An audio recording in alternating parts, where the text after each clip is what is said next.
নীলা, এখন কি একটু ভালো লাগছে? আস্তে আস্তে ভালো হয়ে যাবে।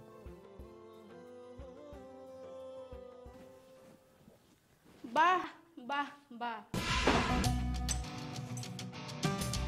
তুমি তুমি এখানে? এই মেয়েটাকে? ও ও তো আমার ফ্রেন্ড। ও যদি তোমার ফ্রেন্ড হয় তাহলে তুমি আর ও একই বিছানায় কি করছো?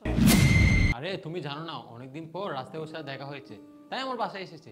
তুমি আমাকে মিথ্যা কথা বলছো তাই না? মেয়েটা তোমার গার্লফ্রেন্ড তাই না? না হলে তুমি আর মেয়েটা এক বিছানায় কি করছো? আমি তো নিজের চোখে দেখেছি। আর না না, কিসের গার্লফ্রেন্ড, ও আমার ফ্রেন্ড। আর অনেক বছর পর দেখা হয়েছে, তাছাড়া ওর অনেক জ্বরও আসছে, তাই বললাম বাসায় আসে একটু রেস্ট নাও। আমি তো এখনই আসলাম, এতক্ষণ ছিলাম না, ও একাই ছিল। বিশ্বাস না হলে ওকে জিজ্ঞেস করো। চুপ করো। তোমার আর মিথ্যা কথা বলার দরকার নেই। তুমি আমাকে ধোঁকা দিচ্ছ তাই না? তাহলে তুমি বুঝেই গেছো। তার মানে তুমি সত্যি সত্যি আমাকে ধোঁকা দিয়েছো? এই মেয়েটা তোমার গার্লফ্রেন্ড হয়?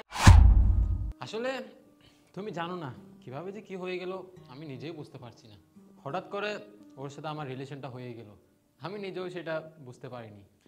আর তাছাড়া তোমার আর আমার ব্রেকআপ হয়নি, সম্পূর্ণ দোষটা কিন্তু আমার।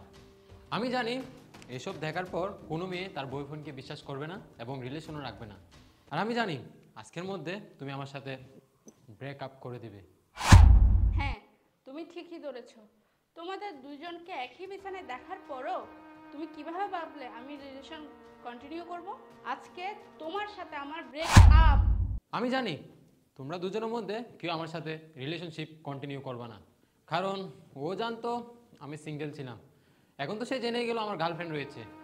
আচ্ছা ঠিক আছে, যাও, ভালো থেকো। তুমি যে কাজটা করেছো খুবই খারাপ করেছো। এটা আমি কি করছি? রাগের মাথায় ব্রেকআপ করে নিলাম। ও তো আমার টাকার মেশিন, ওকে যদি ছেড়ে দিই তাহলে তো আমার লস হয়ে যাবে। না না না না, ওর সাথে আমার সেট আপ করে নিতে হবে। কি ব্যাপার, যাচ্ছ না কেন? কি ভাবতেছো? ভাবলাম যে আমার যাওয়াটা ঠিক হয়নি, তোমার সাথে ব্রেকআপ করাটা আমার উচিত হয়। থাকতেই পারে তোমার 2-3টা গার্লফ্রেন্ড, আমার কোনো সমস্যা নেই, আমি থাকবো।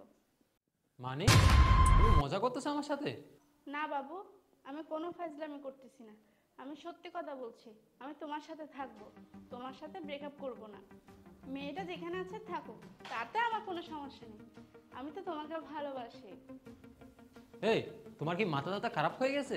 আমি তোমার বয়ফ্রেন্ড, তারপরেও যদি আমার 4-5টা গার্লফ্রেন্ড থাকে তাও তুমি আমাকে মেনে নেবে? সিরিয়াসলি?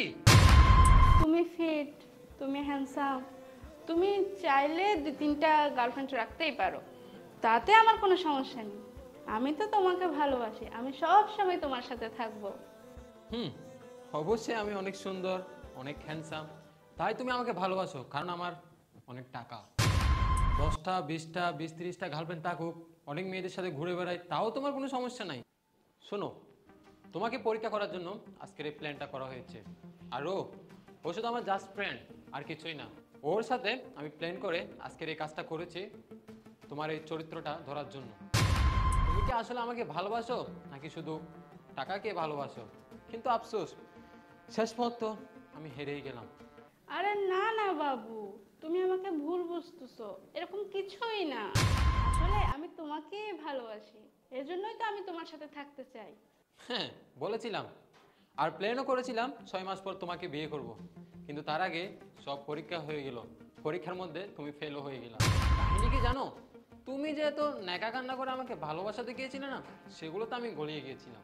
ভাগ্যিস আমার এই বান্ধবীটা আমাকে আইডিয়া দিয়েছিল যে দোস্ত, তোর তো অনেক টাকা পয়সা, বিয়েটা একটু ভেবে চিন্তেই করিস। তোমাকে তো বিয়ে করতে চাইছিলাম, ভেবেছিলাম লাস্ট 6 মান্থে তোমাকে বিয়েটা করব, কিন্তু পুরা কপাল তোমার। তুমি আমাকেও পেলে না, তোমার টাকাকেও পেলে না। প্লিজ তুমি এখন আমার রুম থেকে বের হয়ে যাও। কি বলছি শুনছো না? কথা কি কানে যাচ্ছে না? যাও এখনই আমার বাড়ি থেকে বের হয়ে যাও, যাও, গেট আউট। দোস্ত, তোকে অনেক ধন্যবাদ। তুই যদি আজকে এই প্ল্যানটা না করতে, তাহলে আমার জীবনটা অনেক রিস্ক হয়ে যেত। আরে থ্যাঙ্কস বলতে হবে না, ফ্রেন্ড থাকে কি জন্য বল। আচ্ছা, এসব কথা বাদ দে, চল বাইরে থেকে ঘুরে আসি।